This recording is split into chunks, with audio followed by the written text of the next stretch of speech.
Guess what, guys? It's been a very long time. I know. But we are back. Back with another video here. I know it's been a while, but I had a lot going on, so I haven't forgot about these videos. I've been just trying to figure out who I'm going to cover next. And since Mark Furhman has recently passed away, I think what better time to do a video on Mark Furhman and the OJ Simpson case. Now, I'm going to be reacting to a video that's on YouTube that was made after the passing of Mark Furhman. You know, he's been getting a lot of heat lately about this case, about the Planet Glove, about how he helped mess up the OJ Simpson trial. And I agree, Mark Furhman did help mess up the OJ Simpson trial. You know, I have to be the first to admit that I am not a fan of Mark Furhman. Okay? I'm really not. I do believe he's a racist. But you know what? A lot of people are racist. I know black folks that are racist. You know? It is what it is. So I'm going to be reacting to this video. It is from, the host name is Clayton Morris. He has his channel called @Redacted News on YouTube. You can go check it out. Pretty good channel from what I understand. He had a guest on there, and his name was Chris Todd, an investigative journalist. And he was certain that Mark Furhman planted that bloody glove at OJ Simpson's home. He and the host both agree that Mark Furhman planted that glove at OJ Simpson's home to frame OJ, and this is what helped destroy this case. So, I don't agree with either one of them. They both say that there's actually evidence that he did it, that he planted that glove. Well, I'm here to show you that they're both wrong, okay? And I'm going to show you proof, solid proof, that it is impossible for Mark Furhman to have planted that bloody glove at OJ's home to frame him. So, we're going to get into it, and the first person you're going to hear speaking will be the host, Clayton Morris, and the next guy after him that will be doing most of the talking will be Chris Todd, the investigative journalist. So let's pick it up. So the evidence shows that he planted the glove, and I can't help but think, well, maybe this is not like an original thought, I don't think, but by him planting the glove, upended everything. Because he's inserting himself in such a way where maybe on its face, OJ would have been convicted without the help of Mark Furhman getting in the way, even though Mark Furhman thought he was helping to convict OJ. Because he didn't. Exactly. You just hit it. Because remove the glove from Rockingham and remove Mark Furhman.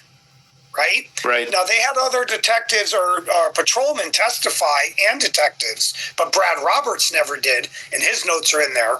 But if you remove Furhman and the glove, you probably still could have got OJ, right? You still had a lot of evidence, okay? But what did Mark Furhman want to do?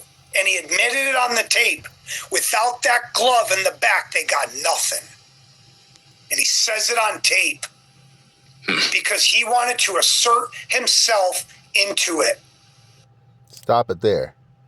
I've heard that a lot over the years, that Mark Furhman planted that glove to frame OJ, and he needed to insert himself into this case because he believed, actually, that he was going to be getting removed from this case, and the detectives, the more experienced detectives, were going to be taking over this case.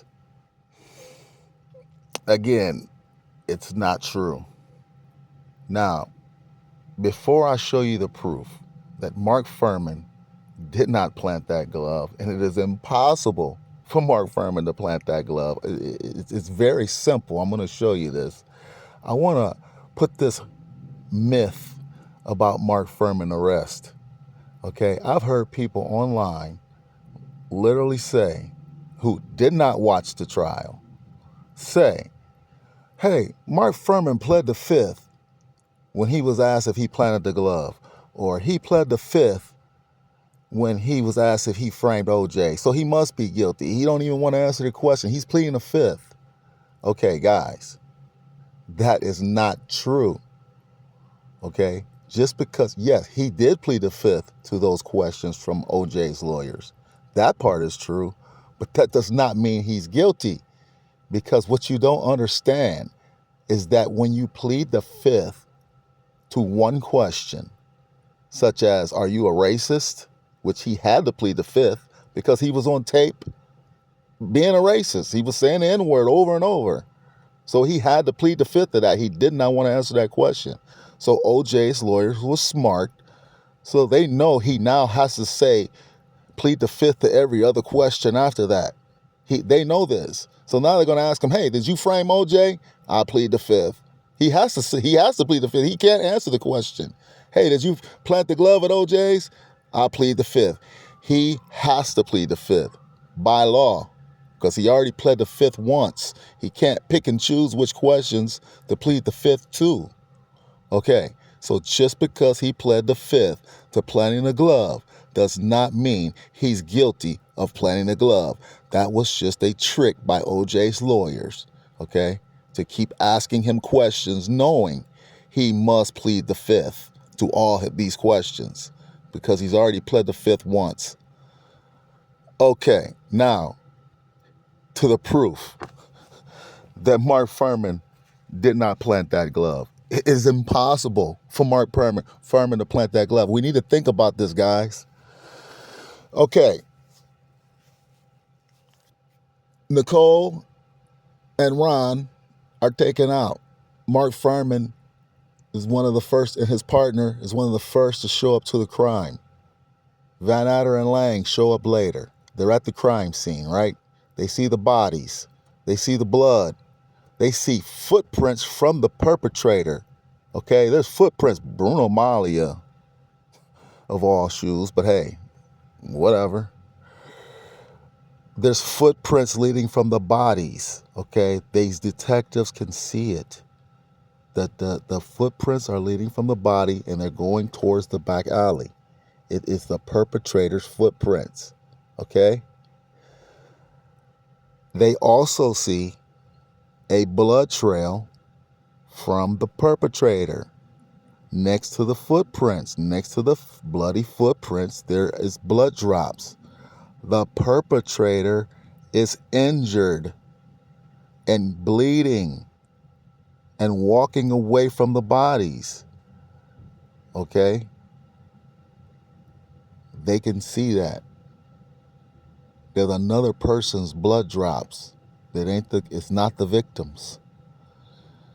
And it's walking away. So they know, and I believe from my memory, it's from the right side of those footprints. Could be from the left, I could be wrong, but I believe it was from the right side from my memory that this perpetrator was cut and injured from what they believe they can see.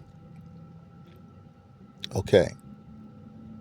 So, with that said, Mark Furhman knows the perpetrator is hurt and bleeding from the right side of the body. Okay? With that known,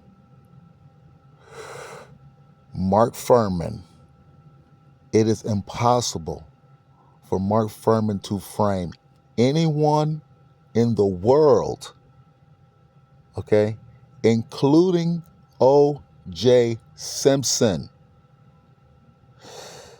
unless he knows for sure they are cut and bleeding from the right side of their body, like the perpetrator he sees is hurt and cut from the right side at the crime scene. Okay, you can't just go nilly-willy framing anybody.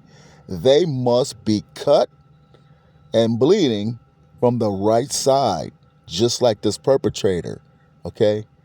Mark Furhman never saw OJ Simpson. He never saw him. OJ was in Chicago. So he does not know if OJ is cut and bleeding from the right side. So he can't just say, hey, let's go frame OJ now, guys. Let's take this glove to OJ's and plant it at his home. You don't even know if he's cut. You don't even know if he's bleeding. Okay? You know nothing. You haven't seen him. If OJ comes back from Chicago with no cuts, okay, and is not bleeding, and you planted a glove at his home, you're screwed. Because you know the perpetrator's cut. You saw it. You know he's bleeding from the right side. Heck, if OJ comes home with a cut on his left side, Mark Furhman's still screwed. Because OJ's not bleeding from the same side as the perpetrator. He's bleeding from the left side. I mean, so you have to, it has to be specific to the right side. I mean, things must be that specific for Mark Furhman to frame anyone. So there's your proof that Mark Furhman could not frame OJ if he did not know OJ was cut, okay, and bleeding from the same side as the perpetrator. Okay? I mean, I hope that makes sense. Okay? So there's no framing here. Lo and behold, OJ returns from Chicago cut on the same side as the perpetrator. Is that not proof that OJ is guilty? No, he said he cut it in a hotel when he found out he broke it in glass in Chicago. He cut it. Heck, wait, what, we supposed to believe that? I mean, that's your story. Okay? I don't find it a coincidence that you came back cut on the same side as the perpetrator, and now you're trying to frame Mark Furhman, and now you're trying to say Mark Furhman framed you, when it's impossible for Mark Furhman to frame you. He did not know you were cut and bleeding from the right side like the perpetrator. So OJ is guilty. You know, I'm not a fan of Mark Furhman. I don't agree with anything about him. He probably was a darn good detective. Okay, from what I can see, he was a good detective from afar. But I can't, everybody deserves justice. Okay, justice is blind.